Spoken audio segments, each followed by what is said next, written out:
Today on the Women Mind the Water podcast, I'm speaking with Maria Westerbos. Maria began her career as a science journalist and over more than 2 decades has worked in television broadcasting and production.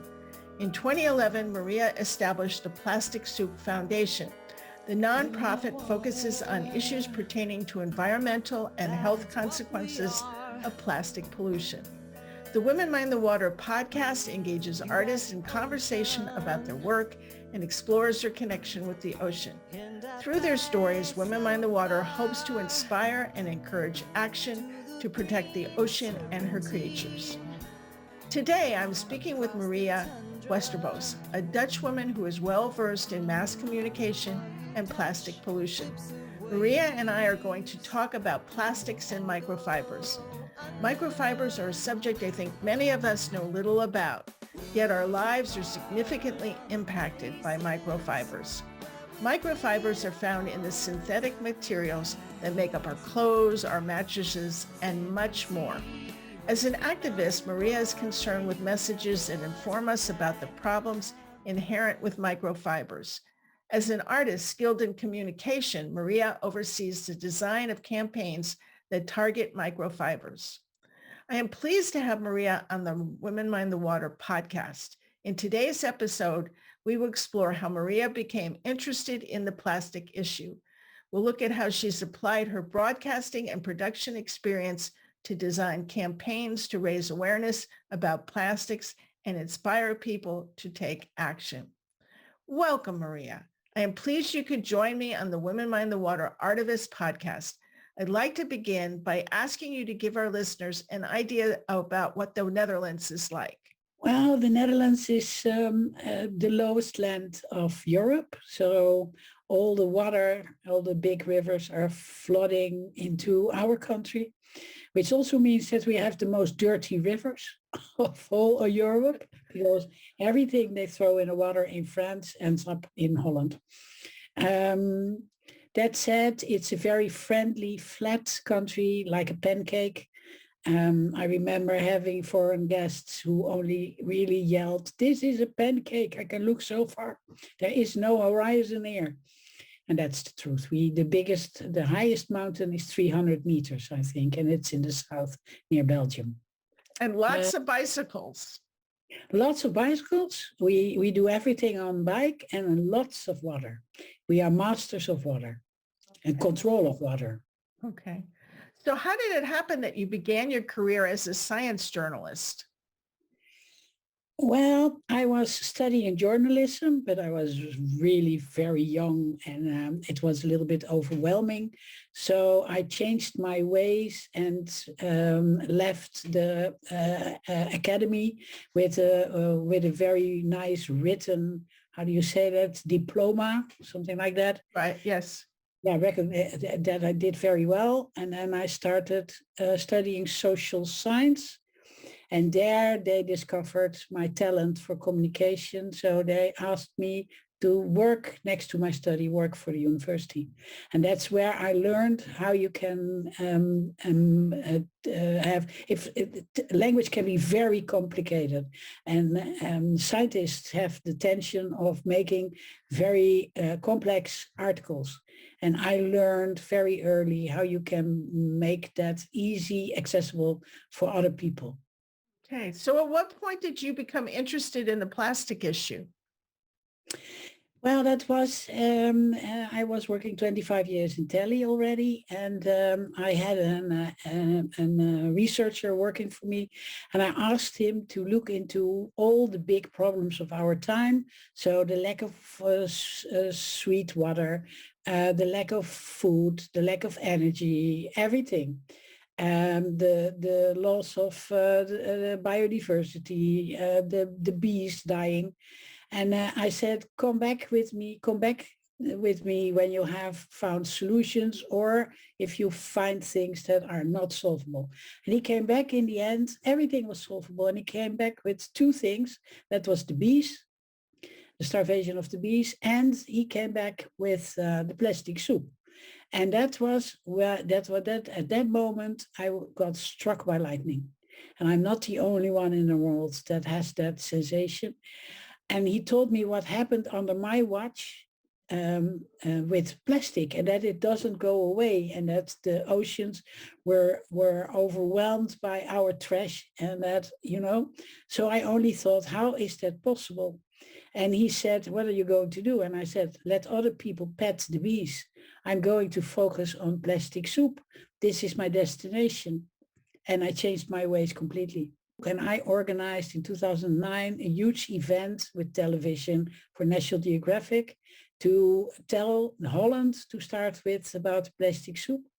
And I invited Charles Moore, who is known for discovering the plastic soup. And I invited ministers and everybody. UNEP was there, industry. And we reached that day, I think, 7 million people. And we only had at that moment 16 million or 15 million people. So it was an incredible outreach. It was the first time the world or Holland heard of the plastic soup. And that was also the moment that I thought, I cannot keep on going and making television. So that changing of career was to found Plastic Soup? Yeah. All right. So that's a very evocative name, Plastic Soup. Would you say that Plastic Soup is an apt description of the Netherlands? No. It was Charles Moore, and he knew somebody, and they talked about what he saw in 1997. He was with his catamaran sailing a race. The catamaran broke down. He was in the middle of nowhere, far from the coast, and there he saw plastic drifting by. And then he thought, what's this? This is impossible. It cannot be. And he came back to land, and he changed. He was struck by lightning as I was after him, and he changed his ways. He sold his company and started researching the issue and called it plastic soup. So the name is coming from the States, not from us. All right. So how do you go about designing a campaign to engage people in the topic of microfibers? And I'd like to know if you've considered ecoanxiety when you design your messaging. Yes, that's why when it's about fibers, that's very hard, especially since we know that these fibers are causing inflammation in our lungs, are absorbed by are getting this little that they enter the bloodstream, and from there travel through our entire body. Our immune system is getting very, how do you say, overloaded. Yes, right. Yeah, and stresses out, and then the immune cells die. So what I did to start with is in 2018 in Canada, where I was talking in front of the entire Sustainable Apparel Coalition with over 300 brands in the venue. I told them, if I can prove that we are getting sick from your clothes, I will sue you. If nobody is listening and not finding answers, I need you to look for answers. Change your fast fashion into slow fashion. Make better yarn. Make sure that it cannot enter our sewage systems anymore, because washing machines can stop it. There are innovations that can solve it. So I started with alarming industry, and at the same time looking for solutions. My team started looking for solutions. In the end, well, they don't listen. So industry is not very active. They say they're active, but they are not doing so much. So we are now, this year, in May, we will start a campaign where we will tell the world that that it's not only fast fashion changing in slow fashion, but that it's fatal fashion. So what do all fibers, all clothes that we wear, have the microfibers that we're concerned with, or a particular type of cloth? It's especially polyester, acrylic, and nylon. Those are the culprits. And then nylon is the most aggressive for the immune system. And then that not underestimates the chemicals that are in those yarns also. And those chemicals are hurting our health also. Okay. So maybe you can use the Foundation's microfiber campaign as an example.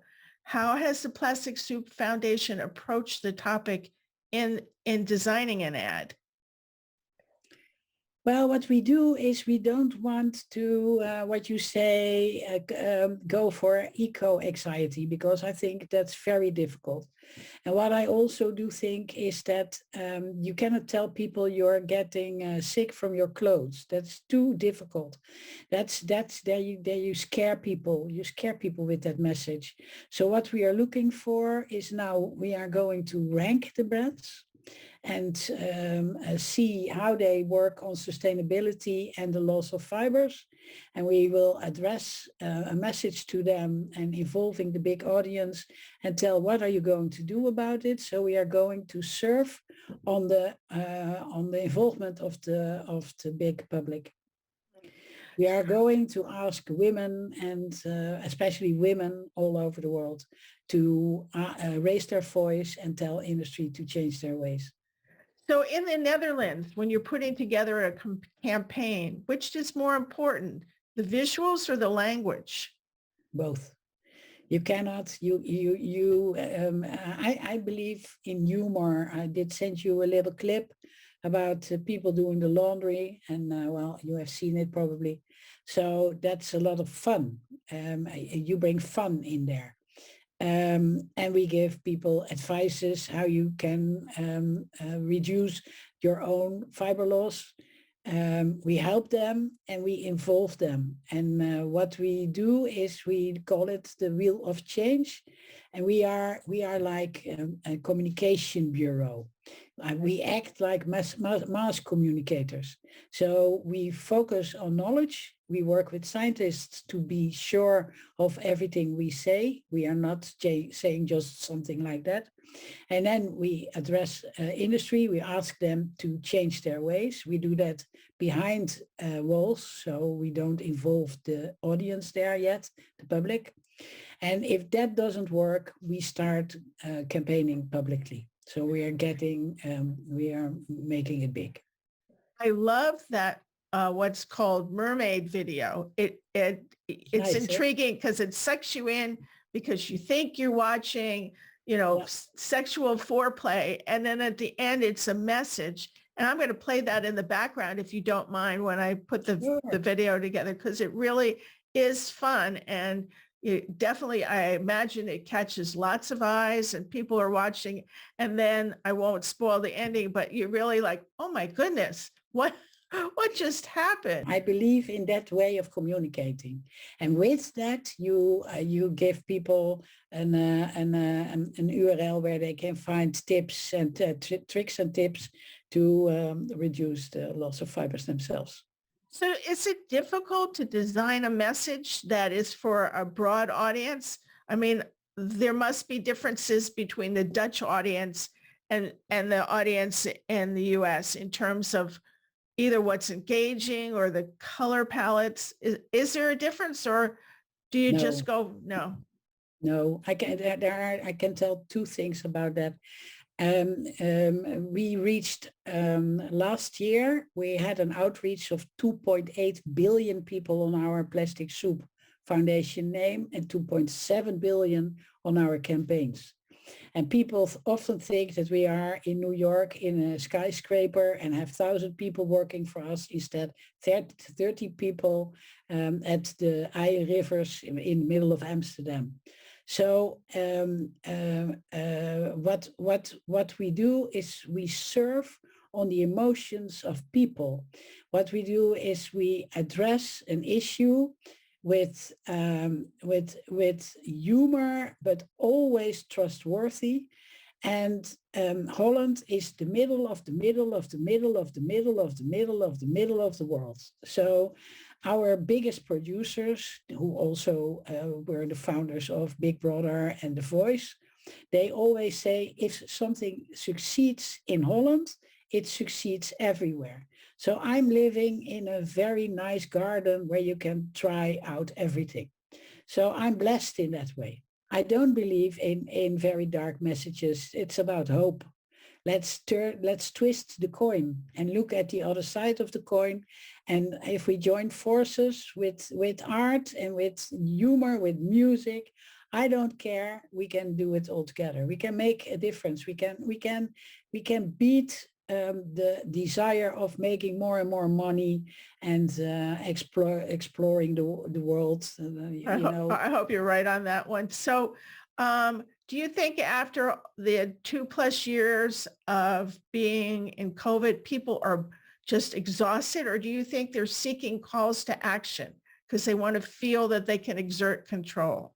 Youngsters have more trouble with climate anxiety because they are not used of having setbacks, big setbacks. So, but the world is getting more in balance again. I do think it changes our world and the way how we look at each other. And if I am right, we will have the opportunity now to make it better. The next 10 years will be it.